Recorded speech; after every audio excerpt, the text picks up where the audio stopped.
What's up, 9th graders? JC here, Jay Bizzle in the house for this one. We're going to go over some things about the Second Industrial Revolution. We looked at immigration before. I don't usually start with that, but for this grid, I decided to start with it to talk about the people who made up America during this time period. Now we're going to look at why this is considered the Second Industrial Revolution. We're going to look at a lot of different inventions and technology that existed back then, and may touch a little bit on today, since we're comparing the first Gilded Age to today to decide if we are living in a second Gilded Age. But before we look at all that technology, we're going to look at the causes of an industrial boom. So for this screencast, you're just trying to tell me why was there industrial growth following the Civil War, because again, we're hitting about 1870, so just after the Civil War up until the early 1900s with this time period. This should be a very quick screencast with not a whole lot of details, so just try and follow along and fill in the graphic organizer. Some of this will be review. If I can get my clicker to work here. Come on, there we go. So the first reason there was industrial growth was because of government policies. The first thing that you need to write, 2 bullet points here. The first bullet point, Congress gave generous land grants and other subsidies to railroads and other businesses. Congress gave generous land grants and other subsidies to railroads and other businesses. Okay, so you know what a subsidy is, I hope. It was in the last chapter, right? A subsidy is when the government essentially gives you something for free, right? If they're giving you land for free, if they're giving you money without expecting you to return it, it's not a loan. You don't have to ever give it back. A subsidy really is some type of grant.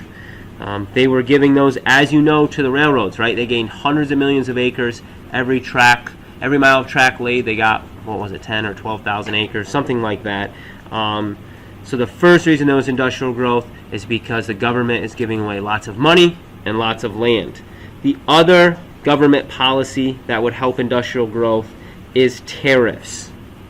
Okay, the next bullet point, high tariffs on imported goods made foreign goods more expensive. High tariffs on imported goods made foreign goods more expensive. And this is kind of what that picture is showing. That was the average tariff put on goods in the late 1800s. Some of them pretty high. In a tariff, if you don't know, a tariff is a tax.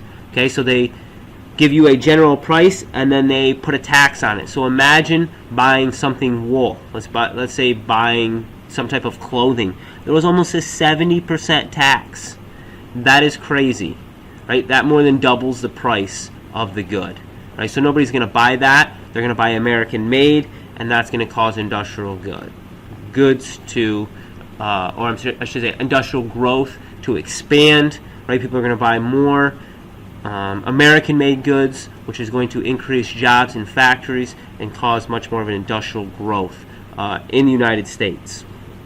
The next thing is the railroads. Again, I said a little bit of this is review. Railroads, very briefly. Railroads shipped goods to sell out west and brought raw materials such as lumber and coal to eastern factories.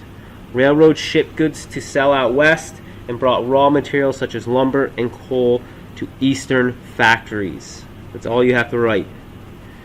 So the railroads are going to transform America, as I talked about in the last chapter, and they are going to play a huge part in industrial growth, because now we're going to be able to ship goods anywhere we want across the country.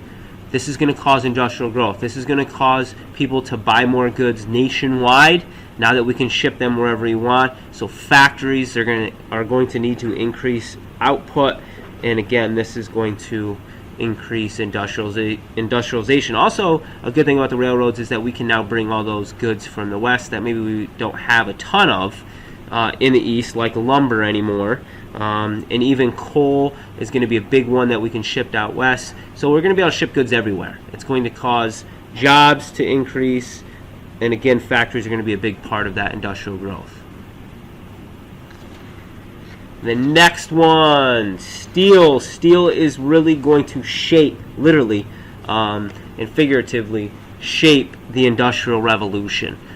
Steel was around before this. It wasn't invented or anything during the Industrial Revolution, but something called the Bessemer process. All right, this is the first thing you're going to write. The Bessemer process enabled steel to be made stronger and at a lower cost.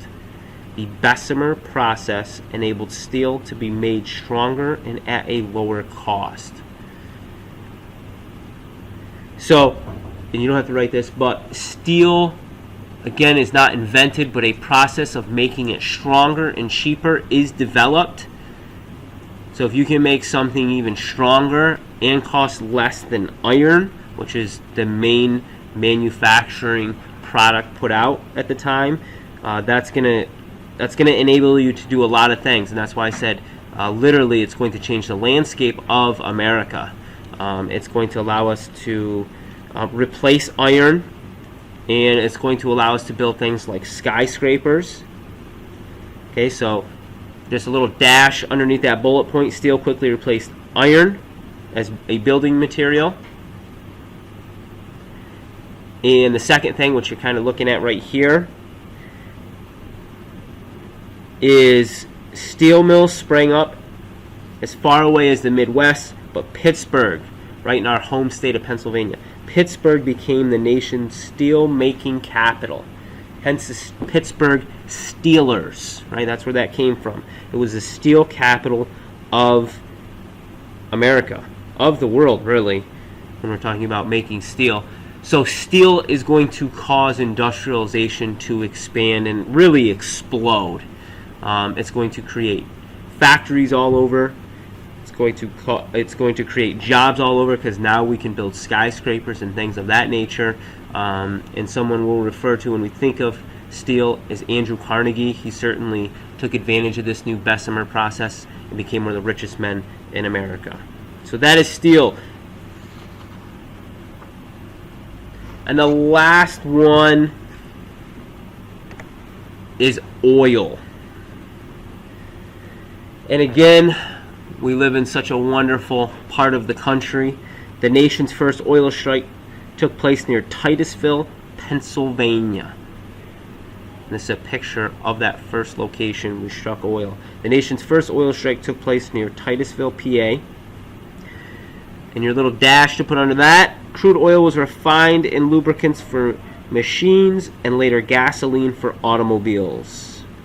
Crude oil was refined in lubricants for machines and later gasoline for automobiles. So it's really going to be steel and oil that are going to shape this second industrial revolution. They're going to be two of the biggest products going out to the consumers, going out to businesses. They're going to lead to many different inventions. They're going to, as you know, oil is going to play a huge role in the automobile, which is going to be invented during this time period.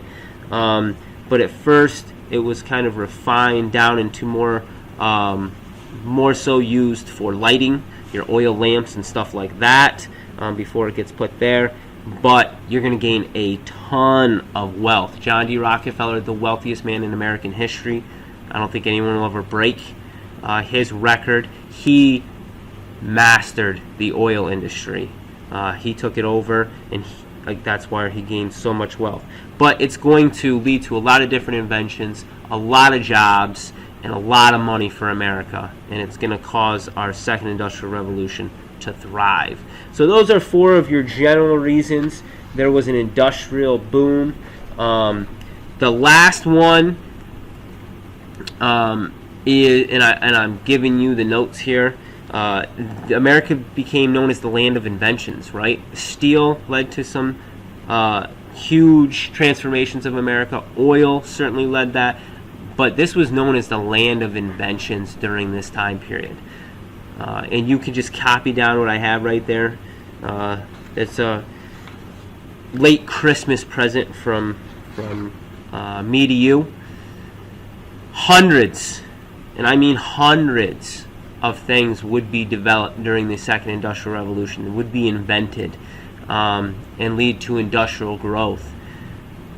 As you can see, Thomas Edison, right? He had a factory, an invention factory, where people around the world, our best inventors around the world, would come and just work in this factory. And even he would assist in many inventions. Hundreds of patents, vocabulary word right there, patents would be issued every month in America during this time period. He would open a power plant. The use of electricity would be developed during this time period. People working past daylight hours because of the light bulb, telephone, right? All of you that love your smartphone can thank this time period when the telephone is developed. There were some the steam-powered locomotive is going to kind of fade to a much more productive one because of this time period. So you're going to look at a ton of different inventions. That's going to be the focus of this technology level. Where we focus on technology, we're really going to focus on inventions. So lots of big reasons, lots of excitement around America during the Second Industrial Revolution, during what we know as the Gilded Age, also because of these things, right? The railroads, steel, oil, and inventions. Those are your four big things, and a lot of those would come because of the government grants and subsidies. All right, I hope you're fired up and ready for level 2 and looking at the technology back then and how people lived once this technology is developed and imagining what it was like before that. And then we'll even touch a little bit on today to do that comparison, since we have certainly a lot of new technology in the last 20 years.